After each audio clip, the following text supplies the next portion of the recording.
For most of human history, war was brutal, sure, but it was also, well, cheap. Logistically cheap, anyway.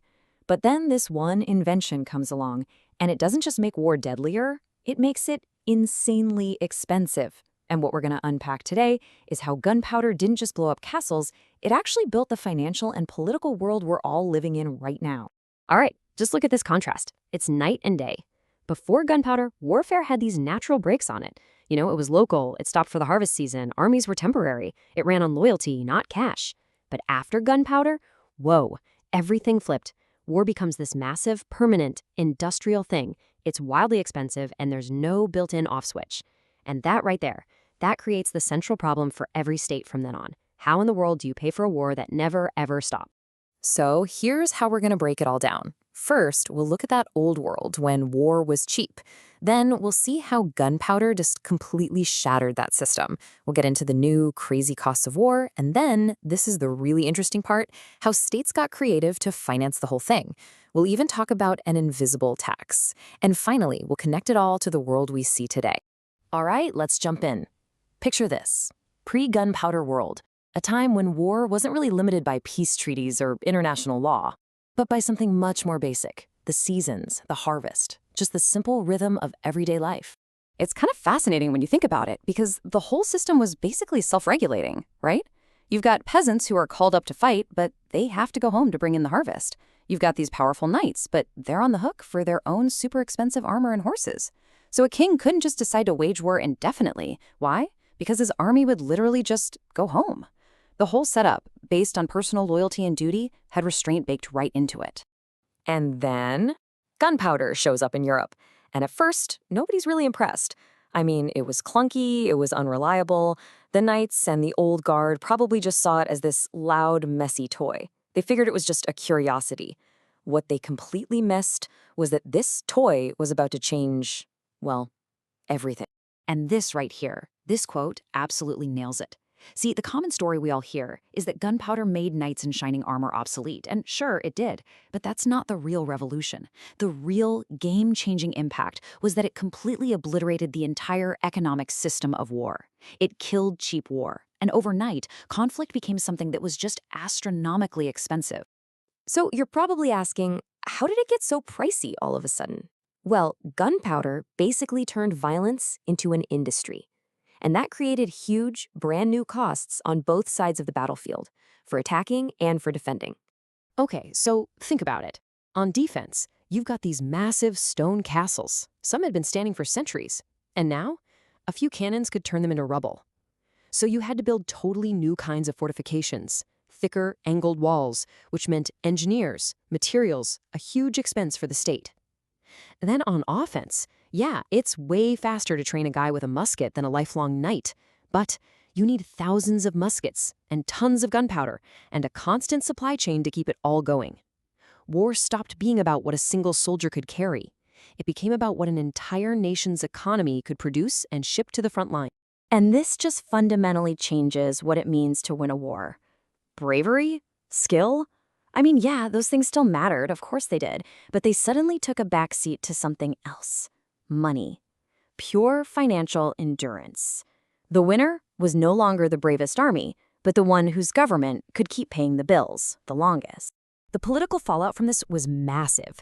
Think about it. Your average local lord or tiny kingdom, they had no way of affording cannons or these new expensive forts. They just couldn't compete anymore. So what happened? Power started to drain away from them and collected in the hands of big, centralized states, the only ones with a large enough tax base to actually fund this new kind of warfare. So all of a sudden, these states are dealing with a totally new reality. They have permanent armies, which means they have permanent, massive military bills due every single month. The big question became, how on earth do we pay for all this? And remember, the old way of doing things, a special one-time tax for a specific war, that just wasn't going to cut it anymore. The old financial playbook was basically useless. They needed something brand new, something radical. And what they came up with was, frankly, ingenious. First, they normalized taxes. Instead of being a rare emergency thing, taxes just became a permanent part of life. Second, they started issuing public debt on a huge scale. They were funding wars by borrowing. And this completely shifted the power dynamics. All of a sudden, a king's most important allies weren't his top knights or nobles, they were his bankers. But look, even with constant taxes and huge loans, sometimes it wasn't enough. And both of those things are politically risky, right? People don't like new taxes, and bankers get nervous. So states developed a third tool, a much quieter, much more subtle way to pay the bills. And that tool was inflation. And no, this wasn't some accident or a problem that only exists today. It was a deliberate strategy, a direct response to the crazy costs of the gunpowder economy. It's a neat trick, if you think about it. Instead of taking more coins out of your pocket through taxes, the state could just make the coins already in your pocket worth a little bit less. It's a way of quietly spreading the cost of war over everybody, over a long period of time. Before all this, messing with the currency, like clipping coins, was a super risky one-off emergency move. It was obvious, people knew they were being ripped off, and it could cause riots. But in the gunpowder age, inflation's job totally changed. It wasn't for a one-time emergency. It was for managing a permanent system of high spending. A slow, steady creeping inflation, well, that's much harder for people to notice, and that makes it a whole lot easier for politicians to get away with.